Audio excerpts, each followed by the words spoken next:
सर्वांना नमस्कार. जय श्री कृष्ण. आपण सर्वप्रथम प्रार्थना म्हणूयात. वसुदेवसुतं देवं कंसचाणूरमर्दनं देवकी परमानन्दं कृष्णौ वन्दे जगद्गुरुं. श्रीकृष्णौ वन्दे जगद्गुरुं. जय श्री कृष्ण.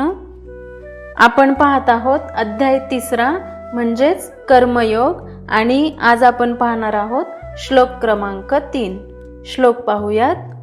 श्री भगवानुवाच लोकेस्मिन् द्विविधा निष्ठा पुरा प्रोक्ता मया नघ ज्ञानयोगेन सांख्यानां कर्मयोगेन योगिनां. कर्मयोगेन योगिनां. श्लोकाचा अर्थ पाहूयात. श्री भगवान उवाच म्हणजे श्री भगवान म्हणाले. लोके म्हणजे जगामध्ये, अस्मिन म्हणजे या, द्विविधा म्हणजे 2 प्रकारचे, निष्ठा म्हणजे निष्ठा किंवा विश्वास, पुरा म्हणजे पूर्वी, प्रोक्ता म्हणजे सांगितले गेले, मया म्हणजे माझ्याद्वारे, अनघ म्हणजे हे निष्पाप अर्जुना, ज्ञानयोगेन म्हणजे ज्ञानयोगाने, सांख्यानाम म्हणजे प्रायोगिक तत्वज्ञानांच्या, कर्मयोगेन म्हणजे भक्तियोगाद्वारे, योगिनाम म्हणजे भक्तांच्या. आणि या श्लोकाचा संपूर्ण अर्थ असा आहे. श्री भगवान म्हणाले, हे निष्पाप अर्जुना, मी यापूर्वीच सांगितले आहे की आत्मसाक्षात्कारासाठी प्रयत्न करणाऱ्या मनुष्यांचे 2 वर्ग आहेत. काही जणांचा तात्विक तर्काद्वारे अर्थात ज्ञानयोगाद्वारे आणि इतरांचा भक्तिपूर्ण सेवेद्वारे आत्मसाक्षात्कारी होण्याकडे कल असतो. आता आपण हा श्लोक थोडा समजून घेऊयात. अर्जुनाने गोंधळलेल्या अवस्थेतून बाहेर येण्यासाठी भगवंतांना त्याच्यासाठी श्रेयस्कर असणारी गोष्ट विचारली. त्याचे उत्तर भगवंतांनी या श्लोकात दिले आहे. भगवंत या ठिकाणी अर्जुनाला अनघ असे संबोधतात. अनघ म्हणजे निष्पाप आणि मुळात अर्जुन या नावातच सरलता आहे. कारण अर्जुन या शब्दाचा अर्थ पांढरा, स्पष्ट, तेजस्वी किंवा स्वच्छ असा आहे आणि हाच त्याचा स्वभाव सुद्धा होता. अर्जुनाच्या कृती स्वच्छ किंवा शुद्ध हेतूने प्रेरित असल्यामुळे त्याचे अर्जुन हे नाव अगदी सार्थ होते. भगवंत देखील हे जाणतात, त्यामुळे ते आता त्याला अत्यंत प्रेमाने समजावतात. 2 प्रकारच्या निष्ठांबद्दल भगवंत त्याला अवगत करत आहेत. ज्ञानयोगी हे विचारप्रधान व चिंतनशील असतात.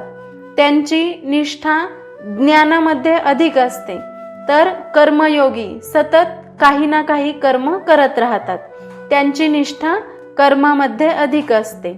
ज्या लोकांची तर्क करून प्रायोगिक ज्ञान आणि तत्वज्ञान यांच्या सहाय्याने सर्व ज्ञान प्राप्त करण्याची प्रवृत्ती आहे, त्यांच्यासाठी सांख्ययोग किंवा आत्मा आणि प्रकृतीच्या स्वरूपाचे पृथक्करणात्मक ज्ञान ही विषयवस्तू आहे.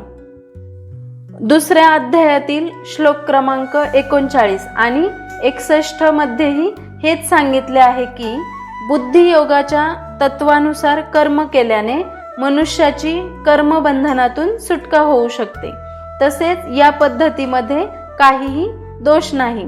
आणि 61व्या श्लोकात सांगितल्याप्रमाणे बुद्धियोग म्हणजे पूर्णपणे परमेश्वरावर विसंबून राहणे आणि या प्रकारे सर्व इंद्रियांना सहजपणे संयमित केली जाऊ शकते. म्हणून ज्याप्रमाणे धर्म आणि तत्वज्ञान दोन्ही परस्परावलंबी आहेत, त्याचप्रमाणे दोन्ही प्रकारचे योगही परस्पर पूरक आहेत. तत्वज्ञान विरहित धर्म म्हणजे केवळ भावना आहे किंवा कधीकधी धर्मांधता आणि धर्मविरहित तत्वज्ञान म्हणजे केवळ मानसिक कल्पना आहे. सांख्य योगाची निष्ठा ज्ञान मार्गाची असते. कर्मयोगी योग मार्गाने जातात. आपल्याला हे दोन मार्ग जरी वेगवेगळे वाटत असले तरी दोघांचे अंतिम ध्येय एकच असते, ते म्हणजे भगवत प्राप्ती. सांख्य आणि कर्म हे मार्ग दोन दिशांना जाणारे आहेत असे वाटत असले तरीही ते एकाच गंतव्याप्रत जातात. सांख्य किंवा ज्ञान हा मनन, चिंतन व ध्यानाचा मार्ग आहे, तर कर्म हा कृतीचा मार्ग आहे. आपल्या अंतर्मनावरून आपण आपला स्वभाव ओळखू शकतो आणि स्वभावानुसार मार्ग सापडू शकतो. ज्ञानयोगींना सांख्य मार्गाने जावे लागते आणि योगीजनांना कर्म मार्गाने जावे लागते. अर्जुनाच्या स्वभावानुसार त्याला आत्मज्ञान प्राप्तीसाठी एका ठिकाणी बसून चिंतन करणे अवघड असल्यामुळे त्याने क्षात्र धर्माचे पालन करणे अपेक्षित होते, म्हणून भगवंत त्याला कर्म मार्ग सांगत आहेत. अर्जुनाला बाणाने जे साधेल तेच बुद्धाला ध्यानाने साधेल. बाण कर्मयोगाचे प्रतीक आहे, तर ध्यान सांख्ययोगाचे प्रतीक आहे.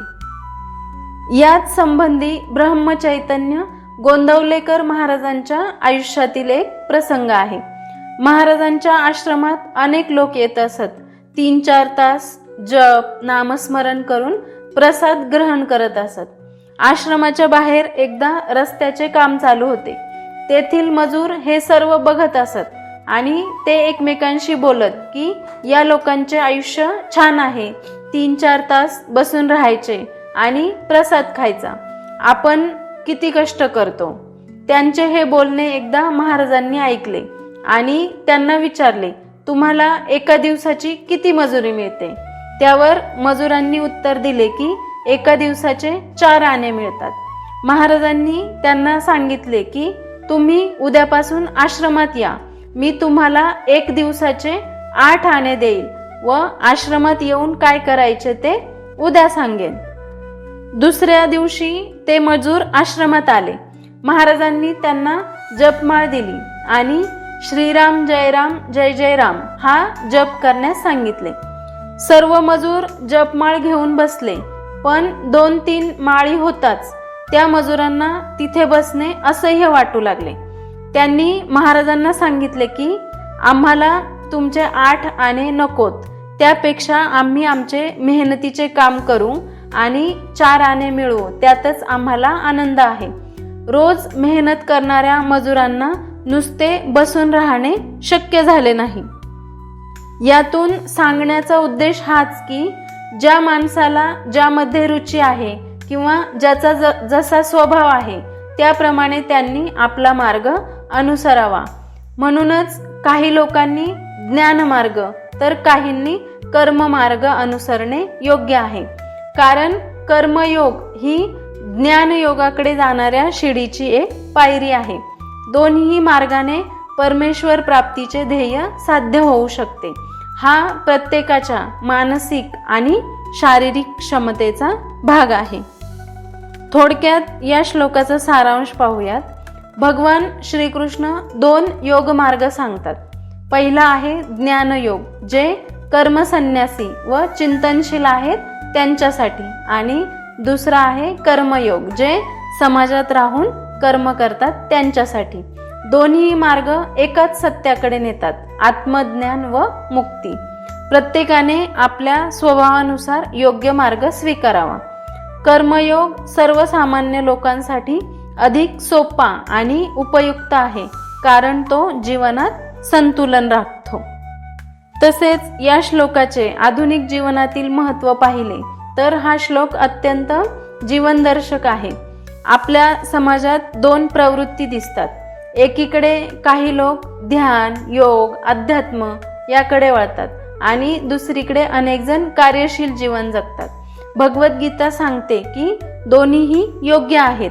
फरक एवढाच की कोणाचा स्वभाव कोणत्या मार्गाशी जुळतो हे पाहणे गरजेचे आहे.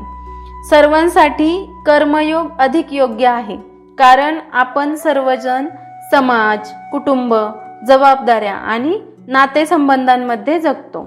आत्मशांती मिळवण्यासाठी कर्म सोडण्याची गरज नाही, कारण कर्म करतानाही आपण अध्यात्म साधू शकतो. तसेच आपल्या आधुनिक जीवन जगत असताना या श्लोकातून काय संदेश मिळतो, तर आपल्या स्वभावानुसार मार्ग स्वीकारा. सर्वांना एकच मार्ग योग्य नसतो. कुणी ध्यानात रमेल तर कुणी सेवेत रमेल. म्हणून आपला जसा स्वभाव असेल त्यानुसार आपला मार्ग स्वीकारा. तसेच कर्मातूनच ज्ञान साधा, म्हणजेच काम करताना जागरूकता आणि समर्पण ठेवा, हेच ध्यान आहे. कर्मयोग हेच आधुनिक जीवनातील साधन आहे. समाजात राहून जबाबदाऱ्या निभावताना अंतर्शांती मिळवणे हे आपले प्राथमिक ध्येय आहे. तसेच कर्म टाळू नका, कर्मातूनच मुक्ती साधा. कर्म हेच योग आहे. जर त्यात अहंकार व आसक्ती नसेल तर मुक्ती मिळणे कुठल्याही अशक्यप्राय गोष्ट नाही. सर्व मार्गांचा उद्देश एकच आहे, तो म्हणजे आत्मसाक्षात्कार. ज्ञान असो वा कर्म, शेवटी मनशुद्धी आणि ईश्वर प्राप्ती हेच प्रत्येकाचे लक्ष्य आहे. अशा प्रकारे आपण 3ऱ्या अध्यायातील 3रा श्लोक समजून घेतला आहे. आता आपण समापन प्रार्थना म्हणूया. योगेशं सच्चिदानन्दौ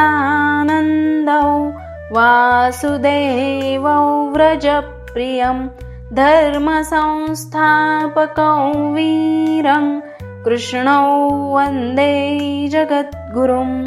श्रीकृष्णौ वन्दे जगद्गुरुं. श्रीकृष्णार्पणमस्तु.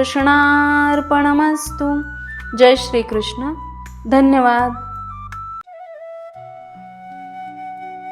व्हिडिओ आवडला असेल तर लाईक करा, शेअर करा आणि अध्यात्म वाटिका या चॅनलला सबस्क्राईब करा.